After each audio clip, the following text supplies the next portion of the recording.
tomó la cédula de votación y mostró la cédula de votación, y ahí estaba contenido su voto.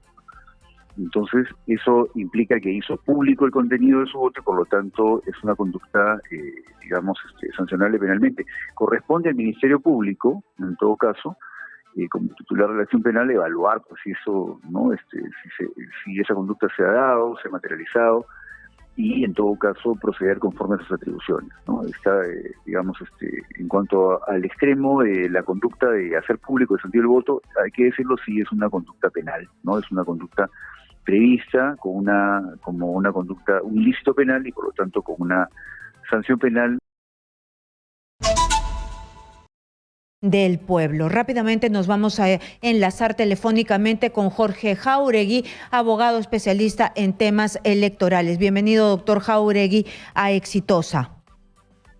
Muy buenas tardes, un placer, encantado, a sus órdenes. Muchas gracias por estar aquí. ¿Usted nos podría explicar en qué delitos o qué sanciones recibiría López Aliaga, porque ya sería el virtual, ya le falta poco para ser declarado alcalde electo, ¿no?, de Lima, al mostrar su voto frente a las cámaras de televisión y además decir que su logo estaba aparentemente un poco despintado? ¿Esto tendría alguna sanción? Exitosa. Correcto. Bueno, en principio le señalaré que yo no he tenido oportunidad de ver ese video, he estado en otros temas, ¿no?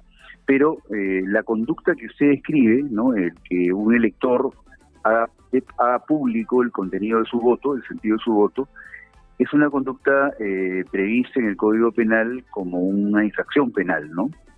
Y entonces tiene una sanción penal. Es un delito el que un elector haga público el contenido de su voto. Entonces, si es como usted señala, que el señor López Aliaga tomó la cédula de votación y mostró la cédula de votación, y ahí estaba contenido su voto, entonces eso implica que hizo público el contenido de su voto y, por lo tanto, es una conducta, sancionable penalmente. Corresponde al Ministerio Público, en todo caso, como titular de la acción penal, evaluar pues, si eso, ¿no?, si esa conducta se ha dado, se ha materializado, y, en todo caso, proceder conforme a sus atribuciones, ¿no? Está, en cuanto al extremo de la conducta de hacer público el sentido del voto, hay que decirlo, sí es una conducta penal, ¿no? Es una conducta prevista como una conducta, un ilícito penal y, por lo tanto, con una sanción penal de hasta 2 años de pena privativa de libertad, ¿no? Hasta 2 años, hasta 2 años. Muy bien. ¿Y qué pasa si es que hubo otro candidato que inmediatamente salió Urresto y salió y dijo,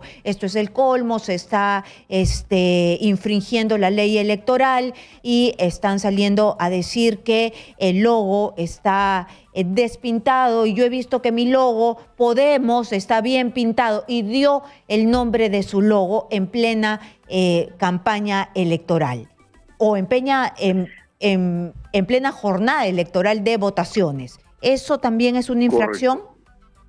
Ahora, esas conductas, o sea, si acaso identificamos esa conducta como que implica un acto de propaganda electoral, es decir, de hacer, un acto de propaganda electoral, es exhibir banderolas, exhibir el símbolo del partido, ¿no?, los colores del partido, puede entenderse como un acto de propaganda electoral. Esa es una conducta que implica una infracción administrativa, no penal, ¿no?, en materia electoral. Es decir, durante las 48 horas previas al inicio de la jornada electoral y durante las horas de la jornada electoral, está prohibida toda acción pública, ¿no?, manifestación pública de campaña electoral. Y desde las 24 horas previas y durante toda la jornada electoral está prohibida cualquier acto de propaganda electoral, ¿no? Esto entonces tendría que ser, un acto, de haberse hecho un acto de propaganda electoral, es decir, se ha mostrado una banderola, se ha mostrado el símbolo, ¿no?, del partido, o sea, propuesto que voten por alguna candidatura y tal, que sería un acto de propaganda electoral. Esa sería una infracción administrativa electoral. En este caso no es el Ministerio Público, es el jurado electoral especial correspondiente a través del personal fiscalizador, que en todo caso podría iniciar ahí un proceso indagatorio para ver si la conducta realmente implica una infracción electoral, ¿no? Pero es una infracción administrativa electoral, no es una infracción penal, es diferente, ¿no? Muy bien. Ahora, Creo que Ajá, también sí. es importante señalar que la norma prohíbe el que se amenace o se genere actos de violencia o se genere actos de, digamos, de hostilidad al proceso electoral, ¿no? Hay otro artículo del Código Penal que sanciona con hasta 10 años de cárcel, ¿no?, para las personas que amenazan, hacen violencia, amenaza de violencia o perturban el proceso electoral. Entonces, todos estos, a veces se escuchan discursos que invocan a la violencia y tal, son conductas sancionables penalmente. Entonces, nuevamente es el Ministerio Público el que tiene que identificar esas conductas y calificar y proceder conforme a sus competencias, de ser el caso, ¿no? Exitosa. Entonces hay que tomar en cuenta, porque yo vi este tema mediante la televisión, ¿no? Vi que él alzó el voto y primero había ido a la urna de votación, ¿no? En la televisión no logré ver el voto, ¿no? Pero no sé si las cámaras fotográficas lograron captar el voto, pero ya deberá ser el fiscal quien Jurado electoral especial, ¿no? claro, el fiscal que estuvo ahí alzó el acta respectiva y esto sigue los caminos legales correspondientes. Ujú, correcto. Correcto. Muy bien. Muchísimas gracias entonces a Jorge Jáuregui, abogado especialista en temas electorales. Muchas gracias por absolvernos estas dudas.